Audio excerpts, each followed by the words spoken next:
రావు గారు good morning అండి. పవన్ కళ్యాణ్ టూర్కి సంబంధించి మాట్లాడదాం, తర్వాత రాజ్యసభ ఎన్నికలకు సంబంధించి క్వశ్చన్ చేద్దాం. ఏదైతే పవన్ కళ్యాణ్ టూర్కి సంబంధించి గతంలోనే మనం చూసాం, వెళ్ళనకుండా అడ్డుకున్నారు, అడ్డంకులు సృష్టిస్తున్నారు అనేదానికి. నిన్న కూడా హెలికాప్టర్ పర్మిషన్ లేదు, భద్రతా కారణాల వల్ల పర్మిషన్ ఇవ్వట్లేదు, రోడ్డు మార్గాన్ని వెళ్ళండి ఎవరో ఆపట్లేదు, 2.5 hours పడుతుంది, మీకైతే 2 hours 1.5 hourలోనే వెళ్ళిపోవచ్చు అనే కామెంట్స్ మనం చూస్తూ ఉన్నాం. సో ఏం జరుగుతుంది అనుకోవచ్చు? ఏపీలో కావాలని చెప్పి చేస్తున్నారా, లేదంటే నిజంగానే భద్రతల కారణంగా చేస్తున్నారనుకోవచ్చా? ఆశా గారు, ముందుగా మీకు అలాగే ప్యానెల్ సభ్యులకి, ఐఎన్ఎస్ వీక్షకులకి, యాజమాన్యకు హృదయపూర్వక నమస్కారాలు. ఈరోజు నా పవన్ కళ్యాణ్ గారు ఎక్కడ సభ పెడదామన్నా, ఎక్కడికి వెళ్దామన్నా, ఎక్కడ ప్రజల్ని పరామర్శించి వాళ్ళ బాధల్ని తెలుసుకుందామన్నా అక్కడ పర్మిషన్ ఇవ్వట్లా. ఇప్పుడే కాదు, గతంలో చంద్రబాబు నాయుడు గారిని అరెస్ట్ చేసినప్పుడు, అలాగే ఆయనకి సంఘీభావం తెలపడానికి మరి హైదరాబాద్ నుంచి విజయవాడ రావడానికి, రాజమండ్రి వెళ్ళడానికి, ఎక్కడైతే ఇక్కడ బేగంపట్ల ఉన్నటువంటి హెలికాప్టర్ని కూడా టేకప్ అవ్వకుండా చేశారు. అక్కడ పవన్ కళ్యాణ్ గారు ఎస్ మేము సంఘీభావం తెలపడానికి వచ్చాం, లేదు తర్వాత మా పార్టీ కార్యక్రమాలు, ఇంటర్నల్ కార్యక్రమాలు ఏవైతే ఉన్నాయో అవి మా పార్టీ ఆఫీస్లో కొన్ని మేము కార్యకర్తల్ని, నాయకులు పిలిచి వాళ్ళతో చర్చించడానికి ఈ ప్రోగ్రాం పెట్టుకున్నామని మా నాయకులు చెప్పారు. సో ఆ రోజున కూడా చాలా ఆటంకాలు సృష్టించారు. ఇక్కడ చూస్తే మొన్న వైజాగ్లో కూడా అంతే. పవన్ కళ్యాణ్ గారు ఎప్పుడైతే వైజాగ్లో అడుగుపెట్టినప్పుడు కూడా ఎంటైర్ ఎయిర్పోర్ట్ నుంచి మన నోవోటల్కి వెళ్ళే దారిలో మొత్తం కూడా అడుగడుగున ఆటంకాలు సృష్టించారు, పోలీసు వ్యవస్థను అడ్డం పెట్టుకొని. అంటే పోలీసు వ్యవస్థ ఏం చేస్తుంది, ఈ రాష్ట్ర ప్రభుత్వానికి తొత్తులా వ్యవహరిస్తుంది. దాని ఏంటంటే ప్రభుత్వానికి మీరు బానిసలాగా చేయడం కాదండి, మీరున్నది ప్రజారక్షణ కోసం, ప్రజాప్రతినిధుల రక్షణ కల్పించడం కోసం మీరున్నారు. ఈరోజు చూస్తే సేమ్ ఏదైతే మరి భీమవరం వెళ్ళడానికి కూడా పవన్ కళ్యాణ్ గారు విష్ణు కాలేజీలో దిగాల్సిన పరిస్థితి ఏర్పడితే అక్కడ పర్మిషన్ లేదని చెప్పి ఆటంకాలు సృష్టించారు. చెప్తున్నారు కదా, అదే చెప్తాం మేడం. ఎంతో మంది మరి అదే విష్ణు కాలేజీలో ఎంతో ప్రజాప్రతినిధులు వెళ్ళారు, ఎంతోమంది నాయకులు అక్కడ దిగి వెళ్ళారు. ఇప్పుడు పవన్ కళ్యాణ్ గారిని మీరు ఎందుకు అడ్డుకుంటున్నారు? బై రోడ్డు మీద వాళ్ళందరికీ వెళ్ళాలని మీరు ఎందుకు చెప్పలా? పవన్ కళ్యాణ్ గారికి ఎందుకు చెప్తా ఉన్నారు? ఇదంతా కక్షపూరితమైన సరియే కదా. ఒకటేనండి, పవన్ కళ్యాణ్ గారిని చూసి జగన్మోహన్ రెడ్డి చేసినా సరే మేము ప్రజాక్షేత్రంలోకి వెళ్ళి తీరుతామని చెప్తున్నారు కదా.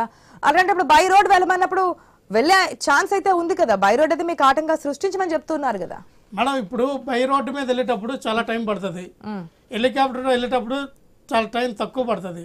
సో ఆ సమయాన్ని అక్కడున్న నాయకులతో, కార్యకర్తలతో చర్చించడానికి ఉపయోగపడుతుంది.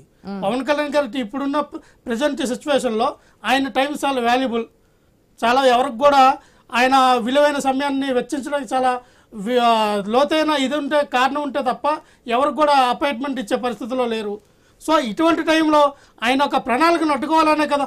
మరి ఈ రోజు చూస్తే ఆ జగన్మోహన్ రెడ్డి గారి యొక్క ఎలా ఉందంటే, మేము ఎవరినైనా అడ్డుకుంటాం, ఎవరినైనా మరి చంద్రబాబు నాయుడు గారిని అవనివ్వండి, లోకేష్ గారిని అవనివ్వండి, ఎవరినైనా మేము అడ్డుకుంటాం. మీరు చేసిన సభలు అవనివ్వండి, మీరు చేస్తున్నటువంటి యాత్రలు అవనివ్వండి, ప్రజలకి రీచ్ అవ్వకుండా మేము అడ్డుకోవడానికి మేము సిద్ధంగా ఉన్నామని జగన్మోహన్ రెడ్డి గారు ఈ యొక్క ప్రయత్నాలు చేస్తూ ఉన్నారు. కానీ మేము అంటున్నది ఏంటంటే, జగన్మోహన్ రెడ్డి గారు ఇప్పటి నుంచి మీరు గమనించండి, ఎలక్షన్లు దగ్గరలో పడతా ఉన్నాయి. మీరు మమ్మల్ని ఎంత అడ్డాలనుకున్నా, మమ్మల్ని ఎంత తొక్కాలనుకున్నా మా మైలేజ్ తగ్గదు. మాకున్న మైలేజ్ డబుల్ త్రిబుల్ అవుతుంది, కానీ ప్రజల ఆదరణ ఇంకా పెరుగుతుంది తప్ప ఎక్కడ కూడా మా ప్రజల ఆదరణ మాకు తగ్గదు. ఒకసారి మీరు గమనించాలి. ఎందుకంటే ఈ రాష్ట్ర ప్రజలందరూ గమనిస్తూ ఉన్నారండి. ఎక్కడ నియంతలాగా, ఎక్కడైతే జగన్మోహన్ రెడ్డి గారు ప్రతిపక్షాలని పైకి రాకన్నా మా ఉక్కుపాదంతో మోపాలనుకుంటూ ఉన్నాడో, ఇక్కడ ఎవరు కూడా దానికి సిద్ధంగా లేరు. ఎస్, ఎదురాడుతాం మేము. అందుకే కదా ఈ రోజున ఒకటే చెప్తా ఉన్నాం అండి, జనసేన, టీడీపీ సభ అయితే వాయిదా వేసుకున్నారా? సభ అయితే వాయిదా అయింది మేడం, సభ అయితే వాయిదా అయింది. ఎవరైతే మరి తూర్పుగోదావరి, పశ్చిమ గోదావరి జిల్లాలో ఉన్నటువంటి నాయకులందరినీ కూడా, ఎవరైతే ఎమ్మెల్యే కాంటెస్ట్ ఉన్న అభ్యర్థులు, మిగతా ముఖ్య నాయకులందరూ కూడా మంగళగిరి పార్టీ ఆఫీస్లో వాళ్ళందరినీ పిలిపించి వాళ్ళతో పవన్ కళ్యాణ్ గారి కార్యాచరణ చేపించి వాళ్ళతో చర్చించడం జరుగుతూ ఉంది. సో ఎందుకంటే తర్వాత ఏమంటే ఈ కార్యక్రమం అయిన తర్వాత పవన్ కళ్యాణ్ గారు ఢిల్లీ వెళ్తారనేది వార్తలు వస్తూ ఉన్నాయి. ఖచ్చితంగా మరి ఏదైతే మీరు ఇందాక అన్నారో, బీజేపీ, జనసేన, టీడీపీ కూటమికి మరి ఈ చర్చ సఫలం దిశగా మనకు 10 రోజుల్లో వస్తుందని నాకున్నటువంటి సమాచారం. ఖచ్చితంగా మేమైతే చాలా క్లియర్గా, క్లారిటీగా ఉన్నామండి.